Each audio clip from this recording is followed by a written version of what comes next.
የፕሪቶሪያውን ስምምነት በመጣስ በፌዴራል መንግስቱ ክልል ለተጨማሪ 1 ዓመት እንዲመሩ የተሾሙትን ጀነራል ታደሰን በማፈናቀል ቢሮአቸውን የተቆጣጠሩ ደብረጽዮን ተስፋ የቆረጡ መስለዋል።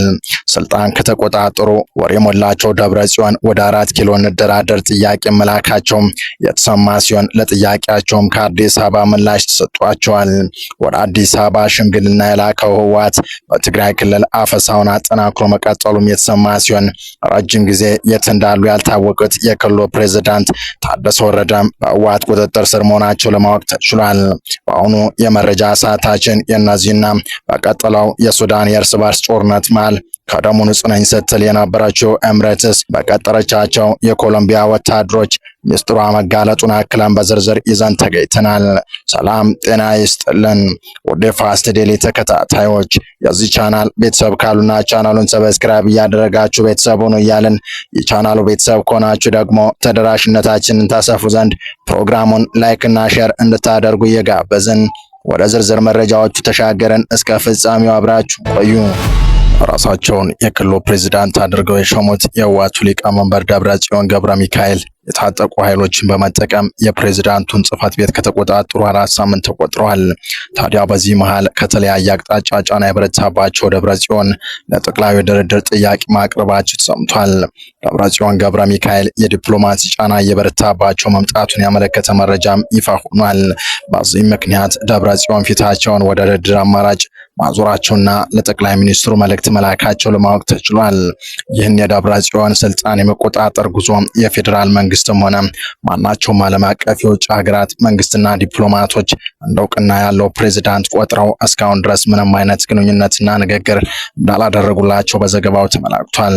ይህ ሁኔታ በክልሉ የተፈጠረውን ባለ ሁለት መስተዳድር ፍልሚያ ይበልጥ ውስብስብና ዶክተር ደብረጽዮን በዲፕሎማሲያው መድረክ ተገለው እንዲቆዩ ማድረጉን ያሳያል። ደብረጽዮን ገብረ ሚካኤል ካለባቸው ዲፕሎማሲያዊ ጫና ለመውጣትና ከፌዴራል መንግስት ጋር ግንኙነት ለመፍጠር ከ2 ሳምንታት በፊት ጥቂት የምዕራብ አውሮፓ አምባሳደሮች በአደራዳሪነት ወደ ጠቅላይ ሚኒስትር አብይ አህመድ መላካቸውም በዘገባው ተመላክቷል። ይሁን እንጂ የፌዴራል መንግስቱ ከፍተኛ ኃላፊዎች ለአምባሳደሮች በሰጡት ቀጥተኛ ምላሽ ከደብረጽዮን ወገን ጋር ድርድርም ሆነ ንግግር ሊደረግ የሚችለው በጊዜው አስተዳደሩ ላይ እያደረጉት ያለውን ማደናቀፍ ሙሉ በሙሉ ሲያስቆሙ ብቻ እንደሆነ ተገልጾላቸዋል። በዚህ መሃል ደግሞ በደብረጽዮን ቢሮአቸውን የተቀሙት ጀነራል ታደሰም መታገታቸው ለማወቅ ተችሏል። 1 ወር ለሚሆን ጊዜ ከአደባባይ የጠፉት ጀነራሉ መታገታቸውን የፈረንሳዩ ጋዜጣ ይፋ አድርጓል። ጀነራል ወደ አዲስ አበባ እንዳይጓዙና ለፌዴራል መንግስት ባለስልጣናት ጋር እንዳይገናኙ በሚል ነው የታገቱት ተብሏል። ጀነራሉ ታግተዋል የተረጋገጠ መረጃ ነው። ህወሓት ከ1 ወር በፊት ደብረጽዮን ገብረ ሚካኤል ፕሬዝዳንት አድርጎ ጀነራል ታደሰ ላይ መፈንቅለ መንግስት ካከናወነ በኋላ ጀነራሉ ጠፍተው ከርመዋል። ከዚህ መፈንቅለ አስተዳደር በኋላ በአደባባይ ያልታዩ ጀነራል ታደሰ የጠፉ በሚልም ብዙ ሲጠየቅ ነበር። በዚህ ጥያቄ መልስ የሚሆን መረጃ ላይ ይፋ ሆኗል። ታማኙ የፈረንሳይ ጋዜጣ አፍሪካስ ኢንተለጀንስ ላይ ጉዳይ ሰማሁት ያለውን መረጃ ምንጮችን ዋቢ አድርጎ ዘግቧል። ጀነራል ታደሰ ወረደ ከመቀሌ እንዳይወጡና እንዳይንቀሳቀሱ ታግተው እንደሚገኙ አረጋግጫለሁ ብሏል። ጀነራሉ ወደ አዲስ አበባ እንዳይጓዙ በዚያም ከፌዴራል ባለስልጣናት ጋር እንዳይገናኙ በሚል በህወሓት ቁጥጥር ስር ናቸው በማለት ዘግቧል።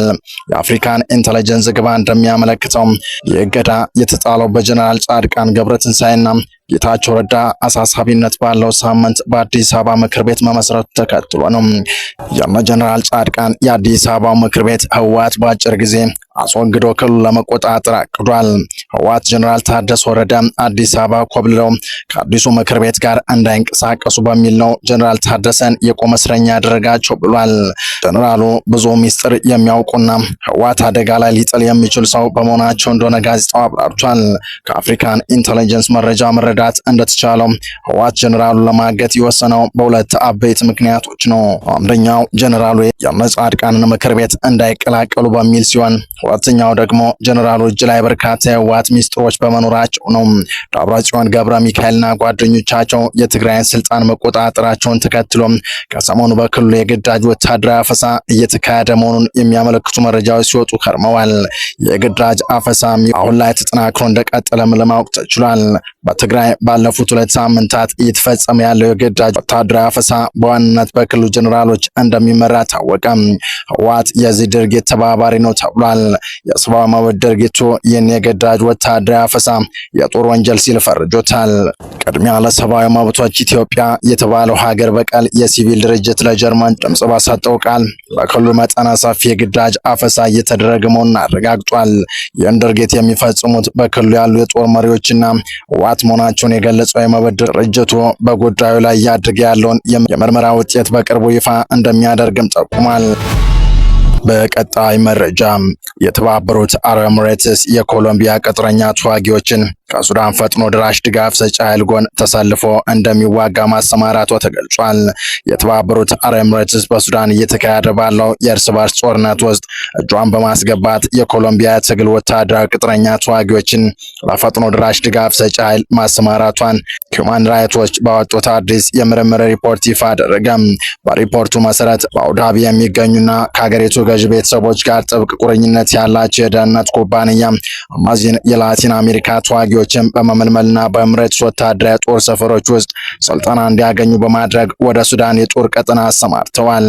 የድርጊት ኤሚሬትስ በሱዳን እየተፈጸሙ ያሉ የጦር ወንጀሎችና በሰብአዊነት ላይ የሚፈጸሙ የከፋ ጥቃቶችን በቀጥታ በመደገፍና በማገዝ ረገድ ተባባሪ ሊያደርጋት እንደሚችል ተገልጿል። በአውሮፓውያን አቆጣጠር በጥቅምት ወር 2025 የሱዳን ፈጥኖ ድራሽ ድጋፍ ሰጪ ኃይል አርኤስኤፍ የሰሜን ዳርፉር መዲና የሆነችውን ኤልፋሽርን ለ18 ወራት ከበባ ካደረገ በኋላ ሙሉ በሙሉ መቆጣጠሩ ይታወሳል። በዚህ የከበባና የቁጥጥር ወቅት በከተማዋና በዙሪያ ባሉ ሰላማዊ ሰዎች ላይ የጅምላ ግድያ፣ አስገድዶ መድፈርና ሰብአዊ መብት ረገጣ መፈጸሙን የጠቀሰው ሪፖርቱም በተለይም አካል ጉዳተኞችና ህጻናት ሳይቀሩ ለልፈት መዳረጋቸውን ያመለክታል። በዚህ የጅምላ ጭፍጨፋ ወቅት ከአረብ ዝርያ ካላቸው የሱዳን ታጣቂዎች ጎን ለጎን ወታደራዊ ደንብ ልብስ የለበሱ አጫጭርና ነጭ የሆኑ የውጭ ሀገር አነጣጥሮ ተኳሾች ወይም ስናይፐሮች መታየታቸውን የዓይን እማኞች ለሰብአዊ መብት ተሟጋች ድርጅቱ አስረድተዋል። እነዚህ የውጭ ሀገር ታጣቂዎች ከኮሎምቢያ የመጡ የቅጥር ወታደሮች መሆናቸውን የምርመራ ሂደቱ አረጋግጧል። ሁማን ራይትስ የምርመራ ዘገባውን ለማዘጋጀት ወደ ሱዳን ከተሰማሩ 2 የኮሎምቢያ ተዋጊዎች ስለ ቅጥር ሂደቱና ስለ ኤሚሬቶች የደህንነት ኩባንያዎች ጥልቅ መረጃ ካላቸው 3 ወታደራዊ ምንጮች እንዲሁም በኤልፋሽር ከተማ የውጭ ተዋጊዎችን ከተመለከተ 6 የከተማ ነዋሪዎች ጋር ቃለ መጠይቅ አድርጓል። ከዚህ በተጨማሪ የማህበራዊ መገናኛ ዘዴዎች ምስሎችን በሳተላይት ማስረጃዎች በማገናኘት በቅጥረኞች የተለጠፉ ተንቀሳቃሽ ምስሎችን በመተንተንና የቪዛ እንዲሁም የባንክ ዝውውር ሰነዶችን በመመርመር ይፋዊ ማስረጃዎችን አሰባስቧል። በዚህ የምልመላ ሂደት ውስጥ ቀዳሚው ሚና የተጫወተው በኮሎምቢያ የሚገኘው ኤ4ኤስአይ የተባለ የቅጥር ኤጀንሲ ሲሆን ተመላሽ የሆኑ የኮሎምቢያ ወታደራዊ አባላትን በመመልመል በአቡዳቢ ለሚገኘው ግሎባል ሴኩሪቲ ሰርቪስ ግሩፕ ኤስኤስጂ ለተባለ የኤሚሬትስ ኩባንያ አሳልፎ ይሰጣል። ይህ ኩባንያ ደግሞ በይፋው መረጃ መሰረት የተባበሩት አረብ ኤሚሬትስ የፕሬዝዳንታዊ ፍርድ ቤት ዋና ጸሐፊ በሆኑት አህመድ መሐመድ አልሁመሪ የተመሰረተና ከኤሚሬትስ ፕሬዝዳንት ሼክ መንሱር ቢን ዛይድ አልናህያን ጋር ቀጥተኛ የስራ ግንኙነት ያለው መሆኑን ተረጋግጧል።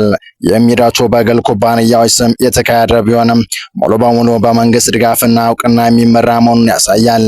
ወደ ሱዳን የተጓዙት ቅጥረኛ ተዋጊዎች የኤሚሬቶችን ድንበር ሲያቋርጡ ምንም አይነት የፓስፖርት ማህተም ሳይደረግባቸው በቀጥታ ጊያትና አልዋትባ ወደሚባሉ የኤሚሬትስ ወታደራዊ ጦር ሰፈሮች ይወሰዱ እንደነበር በሪፖርት ተመላክቷል።